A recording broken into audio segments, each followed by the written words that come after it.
Welcome to Adventures of an Entrepreneur with Bruce Bright Jr. Join the journey to become a successful entrepreneur with someone who's learning from experts and diving deep into the decision-making within his own business. Welcome to Adventures of an Entrepreneur. Today I'm talking with Angel Ribo. He is a CEO consultant. He goes by the CEO Confidant. He coaches CEOs all over the world, has a global brand, also has a deep mission and passion for helping underprivileged kids in Latin America. And we talk in depth about his nonprofit down there and what he does for them. A great guy. I love talking to him, learned a lot. Let's dive into it. Angel Ribo. Welcome to the show, Angel. How are you doing today? Very well, thank you. Thank you for having me, Bruce. And thank you everybody listening to us today. Oh, well, yeah. Thanks for taking time out of your schedule. I know you're a pretty busy guy. Yes, I am, but everybody is. So you're a coach of CEOs, you advise CEOs, but you haven't always been successful in where you are today. Why don't you tell us a little bit about your origin story, about how it all started for you? Yes, well, I mean, it's very early on. While I was in college, back in Spain, I'm originally from, near Barcelona. Since I was in college, I was always like working, and always, as I was able to speak English and Spanish, I always, was on some kind of international, environment, international arena. I was the president of an international organization, while in college. And, I started my international career literally when I finished college, because I started to work actually for the president of the university I studied on. And I started working at his office as an international programs coordinator, something like that. That was the title. And then, I moved to the UK to work for my first, American company ever. And that started starting going from, the UK into Latin America and then to the US. But since the 90s, I always worked for, large American corporations, mainly high tech, up until 2016. And then, I decided to become my own boss. And, as anybody else, you have your ups and downs, and you have, better companies, or maybe the same company and maybe a better boss, or and better leaders that are helping you, make progress throughout your life. And it's always a matter of being open. I felt always like, going from one country to another, conducting business in, when I counted the countries, I think it was like 30 something countries I had conducted business. Wow. I always felt myself like, I was a citizen of the world, so it was normal for me to reach out to people, even if I didn't speak their language, or even if I didn't really was acquainted with their culture initially. But at the end of the day, I think that there are these commonalities that allow us as human beings to connect with others, regardless of where you are. It can be as challenging, for instance, right now I'm, originally from Europe and I live in Texas, but you are, you right now live in Alabama. So it can be as challenging for a Texan to get along well with someone in Alabama. But I know you're not originally from Alabama, so you probably also had your challenges when you were younger, moving from one state to another. So what I'm trying to say is that most of our challenges come from uncertainty and maybe not knowing, and maybe being fearful of what can happen in the future. I would say that I was kind of very courageous and a little bit daring when I was a kid, and that probably helped me all the way. Yeah, definitely. I mean, that's a common feature with entrepreneurs. You got to be able to take some risk, and shows it paid off for you, for sure.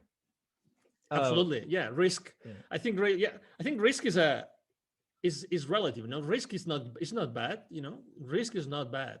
If we were just enjoying taking risks, the problem is that probably when we were kids, obviously our parents love us, so much that they want us to get into trouble, and they want us to survive, right? Yeah. And they try to do the best they can with us, right? But also, I think that the risk has very positive things behind it. The concept of risk. You yourself, I mean, you told me before the conversation that you were a a basketball player, you still play basketball. For instance, we have had in Spain, very good basketball players in the NBA, as you probably know. Yeah. And many of them, those guys really took a lot of risks because Europe was not known in the basketball arena before, but they took a lot of risks. And eventually they became really successful here, and then they went back to Spain, and they made the Spanish national team win many world champions and European champions. Again, I think risk is fun. Risk is fun. We should probably like live more in the present moment, as opposed to thinking, oh, what might happen in the future if we did that. Just trust the process. Trust the process. It makes it more exciting too. If there's no exactly. risk, it wouldn't be worth it. Yeah, but you have to live it. People live obviously, not everybody takes risk positively, and and there's fear. And as you know, I mean, you interview a lot of entrepreneurs. There's a lot of entrepreneurs right now that they are in fear because of the uncertainty, because of the confusion, because of the frustration, right? Mm-hmm. I post on LinkedIn every single day, and I've been posting, for the last probably 12 months, I've been posting a lot about building bridges, like try to reunite, try to get together. I know there's a lot of reasons why we could be separated, that we could be like we're either on one side of the political aisle or another, or a religious or side, aisle or another. Yeah. That's the easy thing. In reality, I think that we are all genuinely good, and we are here to do good. I like that. Yeah, there's a lot of division right now, especially if you're watching the news or social media. It just amplifies it. It seems like it's everywhere. But we as broadcasters, I think that it's one of our roles is to be the leaders, to decide what we want to share with the world. Do we want to share unity, or do we want to share, this separation, this polarization? And it's up to us. It's not that we, I don't think we have to take sides in a way in which we have to separate from each other. I think that the beauty of this world is that we can help each other. And, I'm sure that when you started your podcast, you really wanted to make a difference in this world. That's why you did it. You had many choices, right? You could do many things with your time and with your life.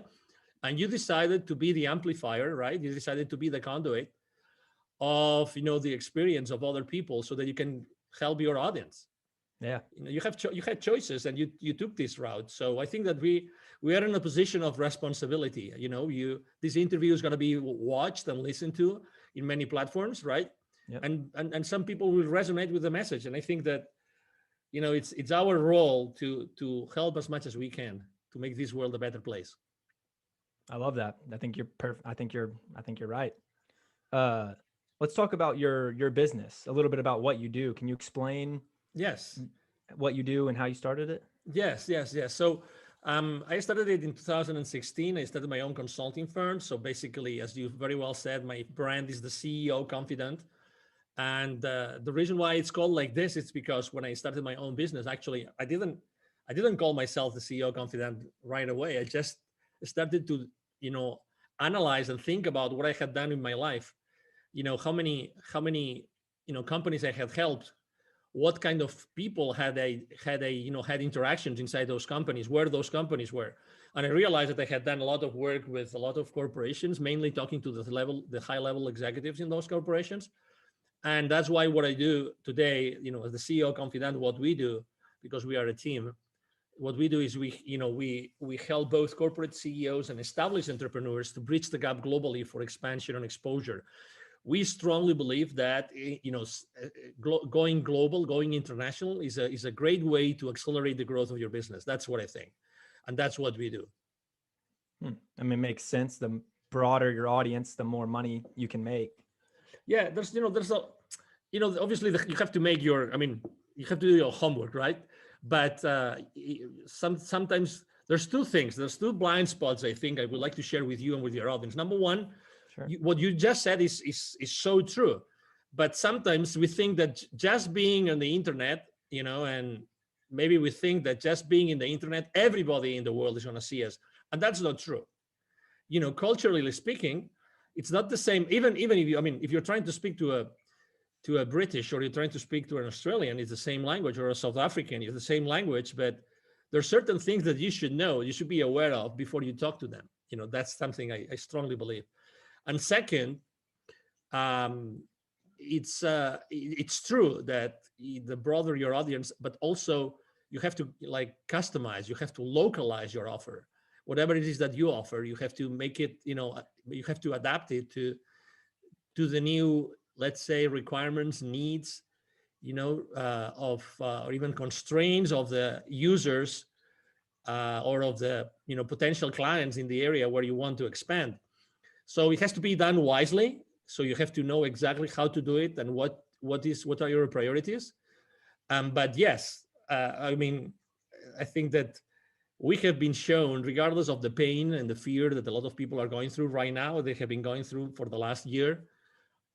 We have been shown that, we live in a global community, and something can in a relative short period of time, something can be global.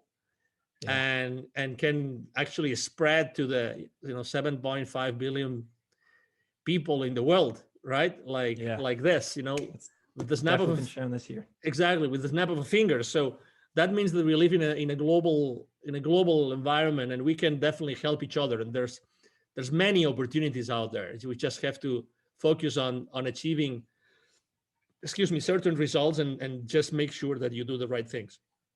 Yeah. So what you're saying is you want to have a broad audience, but within those smaller audiences, you have to personalize it for that region and that culture is what you mean. Is that what you're saying? Yeah. So it's like, again, when we start our business, we want to make sure that we have some audience, right? We have some potential clients out there, but sometimes we're trying to go so broad that we forget the most important thing. You don't want to have any kind of client. You don't want to serve any kind of people, right? You want to serve everybody. You want to serve every, potential male or female out there that could benefit from what you do, right? So I think that the more you specify and the more you talk to a specific audience that you feel comfortable serving, the better job you do.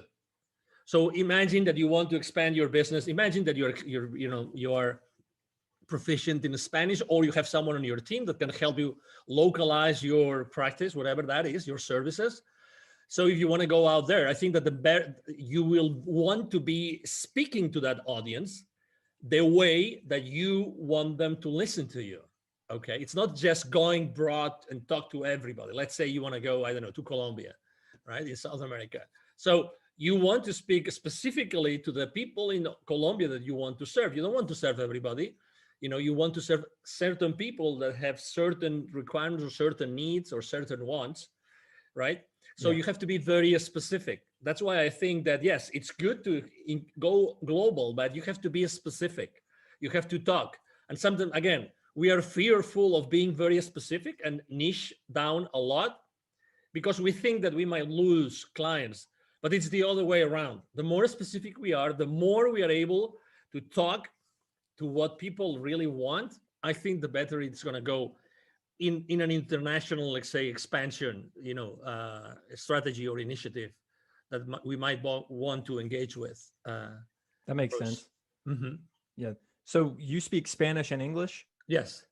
So do you specialize in mostly Spanish and English countries? How do you deal with a country that doesn't speak one of those? Yes. So I speak French as well. I speak Portuguese. Okay. And I also speak Catalan, is a language that we speak in the northeast of Spain. So when I'm going somewhere else, I have business partners that help me. Okay. With French, English, the reality is that you can reach out to, and Spanish, you can reach out to literally, probably over 1 billion, far more than 1 billion people in the planet, right? So, and when I go to, for instance, to a specific place in Asia where I don't speak the language, I typically rely on local partners that can help me, do that, can help me localize my services, speak to the people in their own language, have the introductions that they need made for me, these kind of things. Again, it's this, as anything else. It's like when you're practicing your throw, right? You're a basketball player. It's the same thing. How many times have you tried a certain type of throw? How many? thousands. let's say exactly. Let's say a specific throw that you really like and you're really successful on, okay? Because you're very proud of it. You know, you said thousands, right? So it's the same with a business. I've done this thousands of times for so many people that for me doing that, I mean, I'm not perfect. Obviously, I have my own flaws and I still make mistakes. But in reality, when you do something so many times, you eventually do something right. Yeah. And that's what I offer, right? That's the value I offer to my business partners today. I get that. And so when you were working for these companies and you were helping them, when did it click when you were like, I think I can make money for myself and make a little bit better living for myself? What changed? Because I'm sure you were making good money helping these companies. Yes, exactly. Yeah, absolutely. I think that, everybody finds themselves, uh, everybody finds a point in time, a moment in your life in which you think that you have to do something else, right? um, I think that it's very important for all of us, young or old, whatever, it doesn't matter where we are, to be open and to be listening, to be listening to what's going on in your world, in your friend, with your friends, with your family, with your relatives. I think that you have to be open to listen. And sometimes you have to make decisions like, I want to spend more time with my family. I want to spend more time with things that are really going to change the world. And I was exposed for so long. I was working in Latin America and I was seeing so much poverty all over the place that at some point I said, I have to do something in my life, which is going to be, you know, basically giving back to all those communities that I was doing business in. And I think that I have to be the connection between all those executives I helped in that continent in Latin America and all the people that I saw that were suffering, were in poverty and were in pain.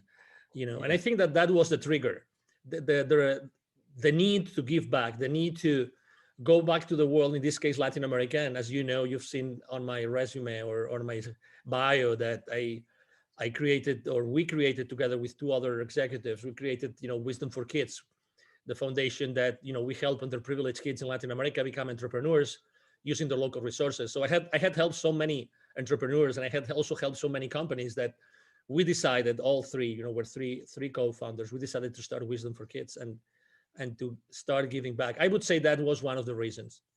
So you just found a deeper purpose. You said, I have to do something Yes, that gives me more freedom, allow me to give back. Yes, exactly. And again, it doesn't mean that I didn't take risks. Obviously, we all take risks, probably more risks all the time. Exactly. But it's okay. It's like sometimes we are too constrained ourselves by the fact that we want to fit in. We are looking for social approval, right? And we have to measure our words to the point. I mean, we are too resistant to what's going on around us. We are always analyzing, why did he or she say that? What's the reason behind it? I mean, is it possible that someone doesn't really have an agenda and that person is just who they are and they just say whatever they feel? And, I think that things are already too complicated to overcomplicate them more and overthink stuff. I think, honestly, regardless of where everybody is right now, I think that we all have a good heart. We all want to help each other.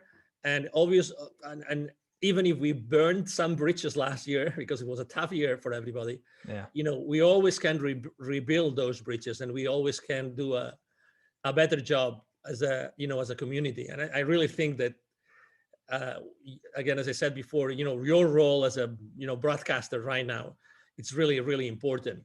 You're really here to do extremely important things. And obviously we all start from small, right? But still, I mean, you're exposing yourself, and you could have looked for a super fancy studio and everything. I mean, I see that. I mean, I see where you are. I picture myself where you are right now, and I feel so much identified with yourself, that again, you're being yourself. You're fearless, and as you are exposing yourself, and that's sometimes it can be weird, and you can you can be uncomfortable with what you're doing, and but it takes. I remember the first time I shot a video with myself of myself, the first time ever on Facebook that they went live. I mean, I was under so much pressure. I mean, I wasn't interviewing anybody. It was just myself talking about myself and about my life. And I was under so much pressure that as soon as I hit, stop broadcasting, stop on Facebook, I remember crying like a baby just because the pressure was so high. It was so, and I had been in front of literally over 1,000 people on a board, on a ballroom. I had, and I have spoken publicly for many, many, many years, but still, we are human beings and we have to acknowledge our limiting beliefs and our fears. That's who we are. Yeah, I kind of pieced this together. I'm in my closet right now. I kind of turned it into a studio. Cool. I built a desk in here. That's what my computer's on. My sister painted this banner. So I'm just kind of. How old is your sister? Huh? How old is your sister? She's 19, about to turn 20. Yeah.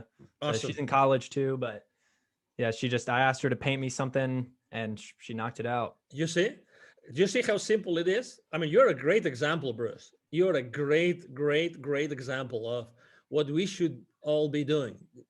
And my favorite mantra when I speak with and work with, both corporate executives and with entrepreneurs is take imperfect action now. Take imperfect action now. I like that. So, yeah. So, I mean, I love it that you involved your sister. I love it that you're doing it in the closet. So, you have your own space, like your private space, right? And you also have, there's a jersey on the wall. So it means that you like sports, right? Yeah. And people that know more about NFL than myself, they will identify, or football, will identify that jersey better. I'm coming more from a soccer kind of life, being originally from near Barcelona. But yeah, again, what does it take to start your own broadcasting station, right? So not much, just wanting to do it. Yeah, not a ton. It's just more time, really, more effort than anything. Exactly. Want to do it. Exactly. So it's you're a great example. So I really congratulate you, Bruce, for what you're doing. Well, thank you. I like what you were saying about everyone is generally good, because that's a positive outlook. I think it shows something about your mindset. I like talking about entrepreneurs' mindsets and kind of how they think. And most of the entrepreneurs I've met all have very positive mindsets. They're always seeing opportunities in things. And the fact that you said most people are generally good, it's kind of a glass half full perspective, which I think is really cool. Have you always been a positive kind of guy? I think looking for opportunities? Yeah, I think that everybody is genuinely good. Everybody, honestly. But we, again, sometimes we get into that space in which we want to defend ourselves. We want to, try to justify ourselves, which we really don't need to, because when we do that, we're trying to fit in. We're trying to be socially acceptable for someone or some group, whatever that is. Again, I'm as you can imagine, I'm extremely respectful. The only way you can do business in so many countries is if you are extremely respectful and you honor the cultures and the people that you meet all the way, right? For so many years. And obviously, if you walk your talk, right? If you walk your talk, that's the only way you can do it. I would say that, yes, my father is one of the most positive, optimistic, people I've ever met in my life. And I think that he's made a huge impact in my life. I remember going to he always was an executive in large corporations. And I remember going to his companies over the weekends since I was a kid. And I remember playing with other shareholders of those companies. I remember playing with the forklifts on those manufacturing plants and these kind of things. When you're a kid, you play with anything, right? So I was always with him and learning and going around, walking around those manufacturing plants. And I was extremely happy. I was just with my dad, and I wanted to learn and I wanted to get to know more things, So it's from that place. It doesn't mean that I have had a lot of challenges in my life. It's just the way that you face those challenges. It's the way that you get to play with the cards that you're being dealt or Yeah. you're being given. If you're and again, I always felt like, for me, learning languages very early on in my life, foreign languages, was like the perfect thing to have as a place of safety for me to go all over the place. So obviously I meet a lot of people that I have met a lot of people that speak other languages that I don't, but still, there's always some common language that you speak. Or for instance, I am a member of the African Chamber of Commerce here in the Dallas Fort Worth area. So I meet with African government delegations very often. Some of them speak English, some others they don't. But there's always a common denominator. There's something that we can do, and we can always draw, and we can always use our hands and our eyes and our expressions, and there's so many things that we can do. Again, I think that the world itself is full of opportunities all the time. Yeah. Not necessarily everyone starts on the same level, but there's definitely, everyone has opportunities. You just got to make the most of whatever you've got. And also, for someone, as you said, starting like you, you see different opportunities, and that's good. That's perfect. You probably see opportunities I don't see, which is good. And probably also I am biased, because I've lived a few more years than you, and probably you see more opportunities than me because I am biased. And that's the beauty of being young and seeing the world full of opportunities.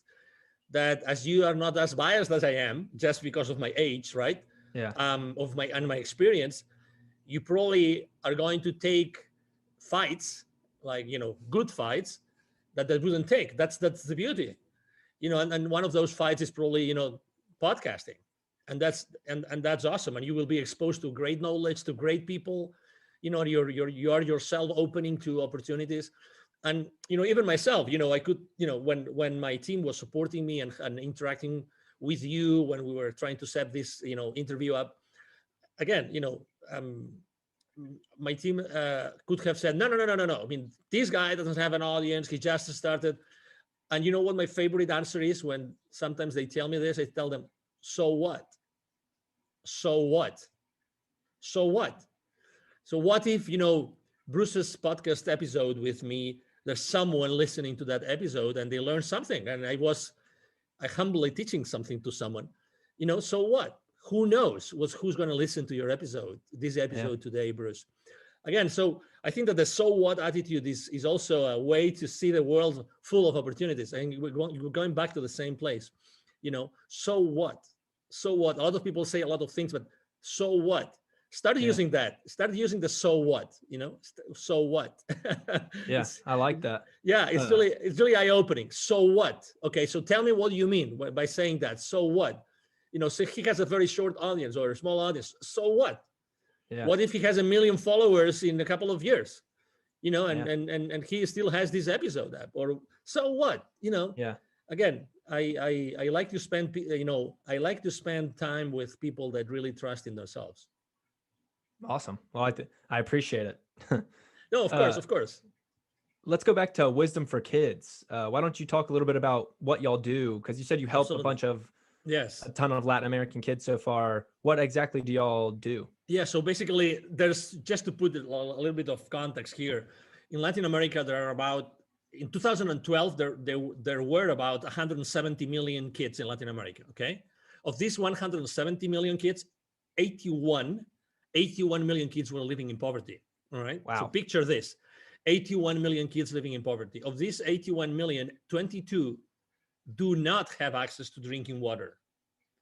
Okay, they do not have access to drinking water. So they have to really figure out how to do it, how they're going to drink water and find water and get themselves, washed, whatever that is. It's challenging. So basically what we do is we identify communities that have, kids in need, and there's different levels of poverty depending on what community is, if it's a urban, suburban, rural, or even indigenous. And then we go to those communities, we talk to the community leaders, and then we ask them, we would like to do that. The first question they always ask us is, how much is it going to cost us? All the time. How much is that going to cost us? And we always say the same thing, nothing. And then they say, why? Wow, that's awesome. Why would you do that for our kids? And I say, well, because it's our mission, right? And we don't have any hidden agenda. That's what we do. Actually, we are extremely cautious about all the information that we gather from the kids. We really don't have a registry. We don't keep any information. We just make sure that we are connected to these community leaders. And then we go to those communities. We ask those leaders to bring all those kids together, and then we basically deliver them workshops. We have those workshops in which we basically work a lot with those kids so that they realize, we inspire them to realize that they really can do anything with their lives, and they can really do great things in the world. We believe that every human being has an unlimited potential, and the kids, obviously, they have much more potential than us because they still haven't been biased by adults and education and the rest of things that in society that try to kind of cookie cut us. And probably you understand what I mean. I get So it. it's beautiful to go there, and we really focus on the mindset, really, because we believe, number one, we know they're poor kids, and sometimes or very often their families are not properly structured. Okay, so maybe they don't have parents, or they only have one parent, or maybe they have tutors, or they have relatives taking care of them. So we work a lot on self-esteem, a lot, and we do very uncomfortable and not uncomfortable and unconventional things with them. Like it's not a whiteboard kind of teaching or training workshop. No. It's experiential. Okay, so we dance, we jump, we sing, we play, and we have a lot of interaction. So it's 2 hours, like we are fully onto the experience. We as volunteers of Wisdom for Kids, and we even do we have a meditation, a 20-minute meditation, full of very powerful affirmations. Right. So the outcome of those workshops is typically that those kids say, wow, they didn't know that was possible. They didn't know that they really deserved everything that they do. Because again, we do a lot of work on their mind because when you really are able to connect yourself as the volunteers of Wisdom for Kids with those kids at we call it at a certain energy level, because the kids jump and they want to have fun. If you've ever babysat someone, or you've been in a classroom with young kids of an elementary school, for instance, that they really want to have fun. The kids want to have fun. If you give them an excuse to have fun, the first 5 minutes of the workshop is dancing a song. And it's one of those very, like, I would say, dance electronic song, very like, upbeat, super, jacked up kind of song. The kids love it. I mean, they don't know me of anything. I love to start the workshops myself. They don't know me of anything, but as soon as I start jumping and doing silly stuff before them, in the front of whatever the auditorium is, or the class is, or the room is, they start jumping with me. They just want to have fun. Yeah. And that's this childlike attitude that very often I talk to entrepreneurs and to executives, which is this curiosity. And it's wonderful to be able to work with kids, because they have this intact curiosity to embrace what you're telling them. And we ask them, what do you want to be when you grow up? What would you like to do? And sometimes they say, I would like to be a police officer. I would like to be part of the army, whatever that is. And we help them understand that whatever they want to be is going to be okay. They don't have to be whatever the society is going to tell them. Be whatever you feel like is going to make you happy. Wow. We need to be more happy. We need to be, and we want to teach that to them. And we make sure that they keep on like doing the same things that we do during the workshop, and we give them a booklet, literally. And we obviously, all the community leaders know where to find us. And and we know that we really make a difference every time that we go to one of those communities. Wow, that's awesome. I was gonna call it education, but it sounds more like an inspirational kind of It experience is. It rather is. than rather It than is. just education. Exactly. It's been studied. Training is training, and you learn stuff or you remember stuff. It's like let me make a comparison here. It's like I think that our lives are very often like there's milestones in our lives which are related to specific songs, right? So I Mhm. think that there's certain titles or tunes that when you hear them again, immediately you go back in time and you remember certain things that happened when you were listening to that song. Yeah. That happens to me all the time. I mean, I love music, I love dancing, and it happens to me all the time. So that's why I think that those kids, well, I don't think, I'm sure, because obviously we go back to those communities and we talk to the community leaders and to the volunteers. They remember us.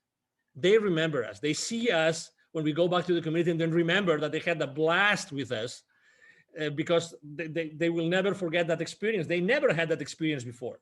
I mean, we spent, Bruce, so that, we spent 2 years and two PhD students working on this workshop.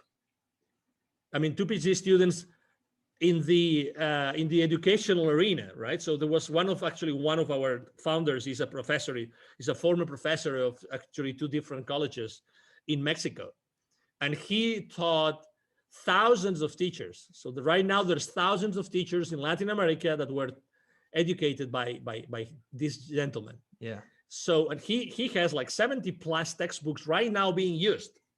So Wow. we really took it seriously. We really wanted to make a powerful workshop that would change the lives of those kids, during and after our delivery of the workshop itself or Yeah. themselves.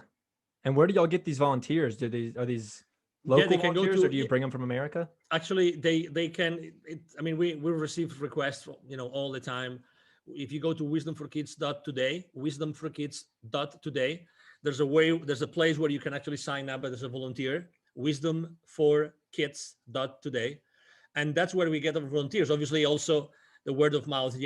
When we go to communities, people want to engage, people want to be with us, and people want to be able to be part of this and follow up with the families afterwards. I mean, that's why I said what I said before. I mean, I think that people are genuinely good and they really want to make a difference. Yeah. Oh, just had a question. I forgot. Well, That's okay. So back to your business, do you have any like future goals that you see yourself 5-10 years down the road? Do you have kind of like a vision? I know a lot of people Yeah, have one of long-term visions. yes. So I consider myself a connector of the unconnected. I think that there's a lot of people that need connection. I think that just last year, just the last 12 months, Bruce, there's been literally millions of people that have lost connection at some point, at some level. Connection with others, connection with institutions, connection with the rest of the world, with the rest of the community. So I consider myself someone who really wants to help people connect, okay, to help people connect. And that's why I said, I was so blessed to be able to work with, so many high level executives throughout my life, that I think that my mission is to connect as many people as possible and make them aware of what's happening at the bottom of the world, at the bottom of this society, which is the underprivileged kids. And Yeah. we have a huge responsibility, I think, as human beings, to make sure that we really take care of the ownership of these kids, the children of the future. I think, the children of today, which is going to be the future of leaders. our world, right? So I think that we have to be there. I think that, so that's my goal. My goal is to be able to help as many thousands or hundreds of thousands of kids in Latin America as much as possible, but also making sure that we connect these people with, these very high level executives with these people that are suffering today, the people that live in poverty. And that's my goal, to keep on being a connector, to keep on being extremely present in the corporate world, but making sure that my message transpires, the message of supporting the ones that need it the most. Okay. Yeah. And that's what I am. I consider myself, I sometimes, interview, C-level executives, and I am I'm extremely picky about the interviews I conduct. But when I do that, I make sure that there's always a message. There's always this individual that has this amazing personal story that eventually kids can relate to. I remember, I mean, I when I started Wisdom for Kids. Actually, I started recording messages from CEOs and from C-level executives, so that I could use those messages to inspire the kids. So actually, I bring those messages from CEOs in America to Latin America to show those kids that they can become entrepreneurs when they grow up. That's awesome. That kind of ties back to your global brand, because the more reach you have as a brand and as a person, the quicker you can accomplish this mission or help more kids. Absolutely, I agree.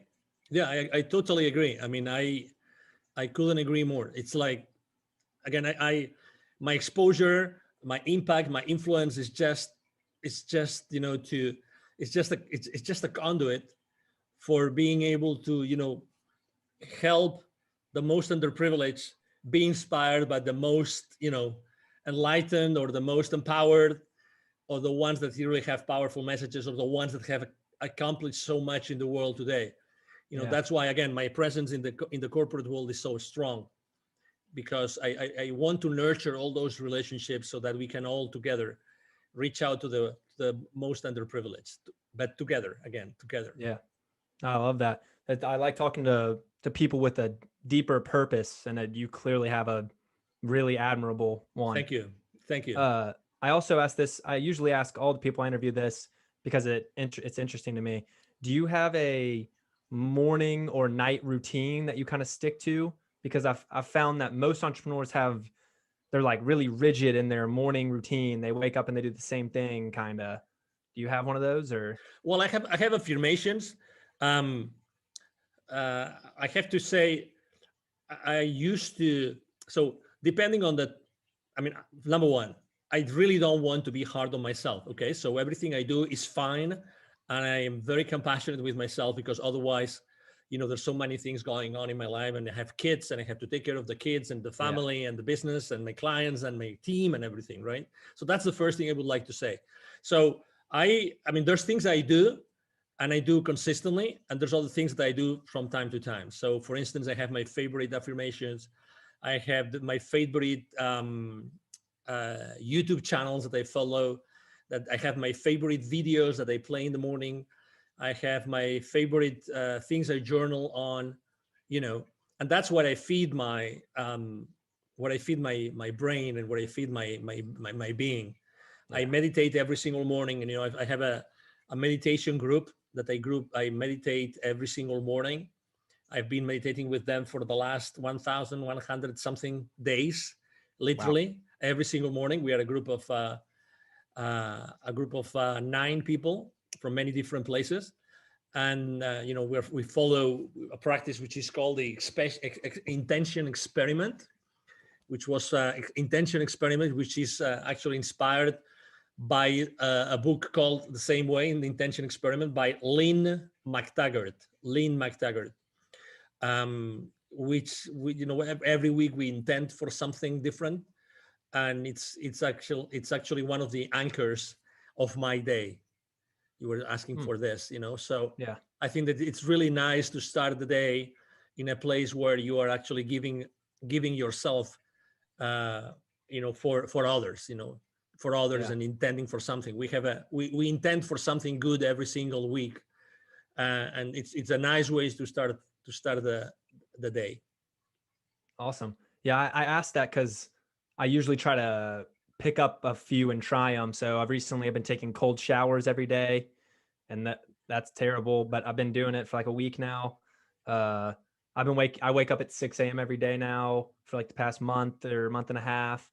I don't journal. Journaling is the one I just can't get myself to do. I don't know how to do it. I'm not good at it. But meditation is something I've tried. It's hard. Yeah, I do the shower. It's funny that you mention it. is one of those things that I have so much already incorporated into my life that I didn't give it the importance that it deserves. But I've been taking cold showers. Even when I go to Canada in the winter, I take cold showers wherever I am for the last 5 years. Wow. So I mean, when you take a cold shower and it hurts. Yeah. It literally hurts. So yes, I think probably that's keeping me so enthusiastic and passionate and young and and energetic and everything. So yeah, I mean, just I think if you're not still getting into journaling, that's fine. It's okay. Just keep your journal next to maybe your side table, in your bedroom. That's it. And one day you will start using it, and until it becomes a habit. But again, don't be so hard on yourself. You have to be happy, because the thing about getting hard on yourself, until you don't really like do it every single day, you typically become like very hard. You and then you are remorseful. Oh, today I didn't do that. Oh, today I didn't do that. Today I didn't do that. So I tend to be so flexible all the time, because I've learned to be flexible everywhere I go. I have to be flexible. I have to adapt to people. So other things that work for me, yes, let's do it. If things maybe I'm not used to, it's okay. Yeah. I'm going to try the journaling thing. It's difficult. But I like the cold showers so far. It's energizing, and it's just kind of like a mental test almost, just like putting yourself through something that's not fun just because you can control it. Yeah. That's why I like it. It's true. And you have a choice in the morning. Every morning you have a choice, right? It's either cold water or warm water or so, right? So I like it. I like cold showers already. All right. So before I wrap it up, I usually end it with this question. What kind of advice would you give someone who's on the fence about starting a business? They've always maybe thought about starting a business, but they never have. Maybe they're at a job they don't like, or maybe they're young like me and just don't know what to do with themselves. They're thinking about starting a company. What would you say to them? Start with a very simple thing that you really like and try it out. That's what I would say. I mean, how many, I don't know, just to ask you, when did you start your podcast, Bruce? My podcast, December of last year. Okay. So how many people have you interviewed already? 10 maybe. Okay, 10. Good. Well, so those are 10 potential friends, 10 potential business partners, 10 potential clients, 10 potential, you name it, and that's it. Again, just pick something that you like and do it. I mean, that's why I always say, take imperfect action now. It's much easier than what you think. Reach out to people and see what they say about what you have to offer. That's it. Obviously it takes something, right? It takes courage to do certain things, but just do one thing. Just try one thing that you really like, expose yourself, start proof testing it, and just take it from there. It's much more simple than what you think. And also listen to what's happening around you. Sometimes people ask me, what were the opportunities that were presented to you in 2020? Well, one of the opportunities is that there was so much, fear and so many people being unemployed, and there's so many things happening, and these emotions and these feelings and you said it very well. You see it on TV. I mean, I had never seen so many people yelling at you from TV. I mean, literally yelling. I mean, have you seen that? I have seen that. Oh, yeah. I mean, on the news, yelling at you. It's like, so, just be gentle with yourself. Try something, try one thing, try doing it, in your environment around you, in your community. Try if it works. You know what people need because you see it every day, because you listen to this and you hear it every single day. And that's it. Try it. Try it. I was the other day delivering here in the Dallas-Fort Worth area for one of the business accelerators. I was delivering a webinar on pivoting, on reinventing yourself, right? Yeah. So, hey, it doesn't take anything to reinvent yourself. Just try it out. Just try it, proof test it, look for people around you, your friends, your business partners, your acquaintances.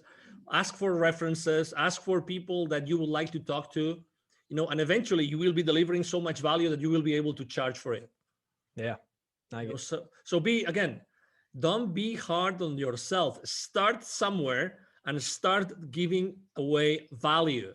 Talking to potential clients. It's much simpler than what it looks like. Really, it's much more simple. I know there's fear. I know that you have to pay your bills. I know that you have probably your mortgage. I mean, I get it. I was there too. I mean, I understand it. I know that you have probably your college, loans, all those things. I mean, I know that, but still, what does it take to you to choose between, social media browsing or reaching out to a potential client? One game on TV, as much as I like sports, or talking to someone that can become your business partner. Yeah. Again, it's your choice. It's your choice. It's your choice. I mean, as Tony Robbins says very well, your wealth is proportional to the amount of people that you serve.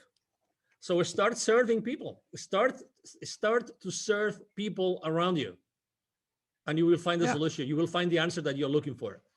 That's great. And you can always tweak it as you go, make it better. Absolutely. You can. The imperfect version you're going to put out isn't going to be great, but you might get the ball rolling.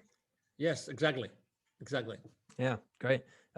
Is there anything I haven't brought up that you want to talk about that you're excited about? Oh, no. Maybe just to give your audience my contact details in case they wanted to reach out to me. Again, my name is Angel Ribo. Ribo spelled as in R-I-B as in boy, O. And my brand is the CEO Confidant. You can see me. You can find me very easily online. I'm everywhere you can think of. The CEO Confidant, Angel Ribo. You can go to LinkedIn. I'm very active there. I post every single day. I post both business-related content and personal. I believe strongly in building bridges and helping people. I have supported so many people launching their initiatives, their podcasts, launching their books. So many things. And if you want to reach out to me directly, just send me an email to angel@angelribo.com. Angel@angelribo.com. Again, Ribo spelled like R-I-B as in boy, O. And thank you so much for the opportunity, Bruce. No, yeah. Thank you for coming on. Perfect. We'll put all that in the show notes also, so they can get it there. Beautiful. Thank you. I appreciate you, Bruce. And thank you, everybody listening to us today. Yeah. I'll talk to you soon. Talk to you soon. Bye-bye. Yeah. Thank you guys for listening to this episode. Please rate and review the podcast if you are enjoying what I'm talking about. I'm trying to grow the podcast and get it up in the rankings. I'm having a great time doing it. I hope you guys are enjoying it. I've got some big interviews planned for the future. So stay tuned and talk to y'all later. See ya.